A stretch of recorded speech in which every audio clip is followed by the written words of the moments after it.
네, 앞에 짧게 전해드렸습니다마는 대법원 판결 주목하고 있었는데 본인에게는 지옥이요, 남구민들에게는 불행하게도 김진규 남구청장은 구청장직 더 못하게 됐습니다. 법조계 출입하는 구연희 기자와 이 얘기 나눠보겠습니다. 구 기자, 네. 대법원 판결 앞두고 내년 보궐선거 얘기가 자꾸 나오더라고요. 그래서 예감이 별로 안 좋았는데 이변이 없네요. 원심 판결 그대로 나왔어요. 네, 그 대법원은 공직선거법 위반 등의 혐의로 기소된 김진규 남구청장의 상고를 기각하고 징역 10개월에 벌금 1,000만 원을 선고한 원심 판결을 그대로 확정했습니다.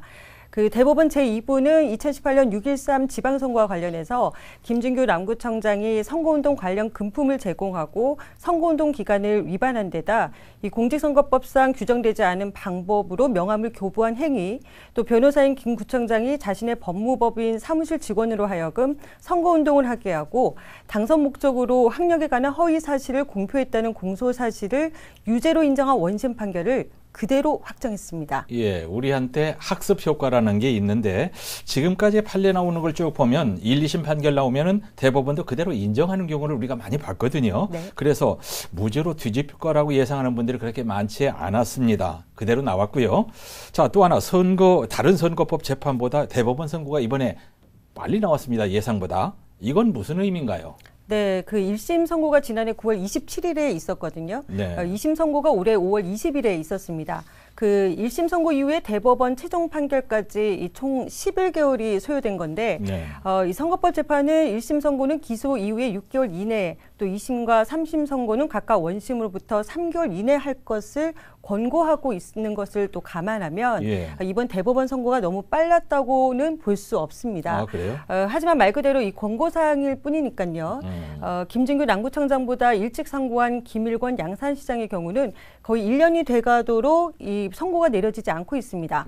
이 반면에 이 김진규 남구청장은 2심 선고 이후에 거의 정확히 석 달 만에 이 대법원 선고가 내려진 건데 이렇다 보니 법조계에서는 예상외로 빠른 결론이다. 네. 그렇게 보고 있습니다. 자, 그렇게 본다면 그것은 법정에서 치열하게 다툴 만한 사안이 못 된다.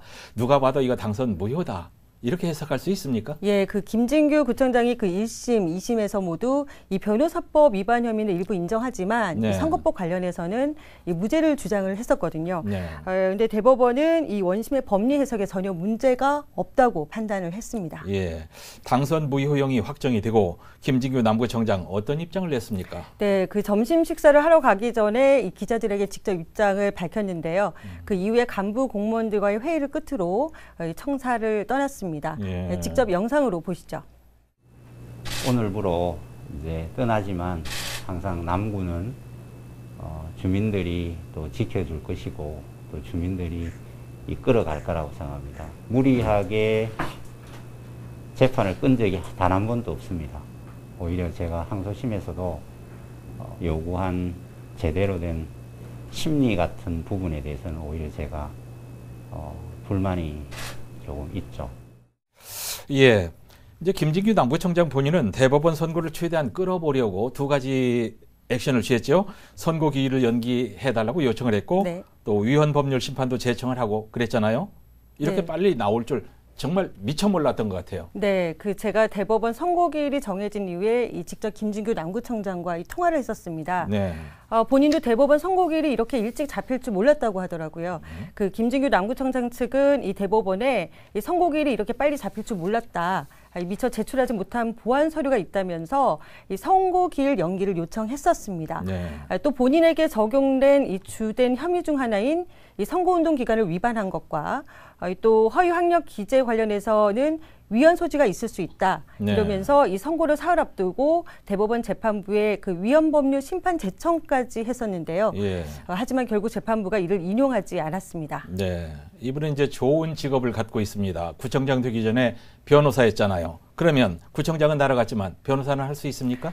네, 그 결론부터 말씀드리면 적어도 향후 5년간은 변호사 업무도 볼 수 없습니다. 그래요? 네, 그 변호사법 제18조 또 제5조에 의해서 이 등록이 취소되는 건데요. 그 금고 이상의 형을 선고받고 확정된 후 5년 동안은 변호사를 할 수 없도록 돼 있습니다. 따라서 김진규 전 그 구청장의 경우에는 5년 이후에나 변호사 등록을 다시 신청할 수 있는 자격이 생기는 거죠. 아이고, 10개월 구금된 뒤에 석방돼서 구청장직에 복귀한 지 딱 한 달 만에 황소도 잃고 위안관도 부서지고 이게 참 난리 났네요. 지금 구청의 분위기는 어떻습니까? 네, 일단 공무원들은 크게 동요하지는 않는 분위기인 것 같습니다. 앞서 10개월 정도 이 구청장직 공석을 이미 경험해서인지 큰 혼란은 없는 것 같습니다. 네. 다만 현재 코로나19 사태가 상당히 엄중하지 않습니까? 이 사회적 거리두기 3단계 격상이다, 또 2차 재난지원금이다 이런 얘기까지 나오고 있는 상황에서 어쨌든 구청장이 공석이 된 거니까요. 예. 일부 행정 공백은 불가피할 것 같습니다. 네, 부구청장 대행 체제로 가는 거죠? 네, 그렇습니다. 네, 예, 자 이렇게 되면 내년 4월에 남구청장 재선거 하는 거죠? 네, 내년 4월 7일 재보궐선거에서 울산 남구청장 재선거가 열리게 됩니다. 벌써부터 후보가 거론되는 등 지역 정치권도 상당히 바쁘게 움직일 것 같습니다. 네, 알겠습니다. 자, 그 얘기는 봐가면서 상황 전개되는 거 봐가면서 또 하죠.